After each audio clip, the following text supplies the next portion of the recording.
মনে হয় কলাবতী গাছটার সাথে না এক প্রকার যুদ্ধ করে ফেলেছি। যাই হোক, দিনের শুরুটা আজকে কফি দিয়ে করেছিলাম, দো আমি রেগুলার খাই না। একটা কন্টেন্ট শ্যুট করার পরে গাছে যতগুলো মরিচ ছিল সেগুলো আমি সব হারভেস্ট করে নিয়েছি। ছোট মরিচগুলোও হারভেস্ট করেছি, এগুলো খুবই ঝাল হয়, আমার খুবই ভালো লাগে আর দেখতে অনেক কিউট। তারপর আমার একটা অলমোস্ট ডাইং অপরাজিতা গাছের দেখলাম সুন্দর গ্রোথ হতে আবার শুরু করে দিয়েছে। তোমরা দেখতেই পাচ্ছ, বিচিও হয়ে গেছে, আবার ওদিক দিয়ে ফুলও হচ্ছে।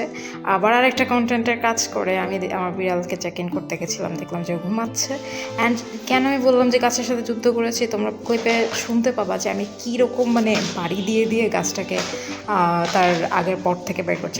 আসলে না, আমি জানতাম না যে কলাবতী গাছের গ্রোথ এত ফাস্ট হয়, তাই জন্য আমি ছোট একটা পটেই মোটামুটি দিয়েছিলাম। পরে এখন যে না, এটাকে রিপোর্ট করতেই হবে। অ্যান্ড এত যুদ্ধ করে জিনিসটাকে আমি বের করেছি আগের পটটা থেকে বলার বাহিরে।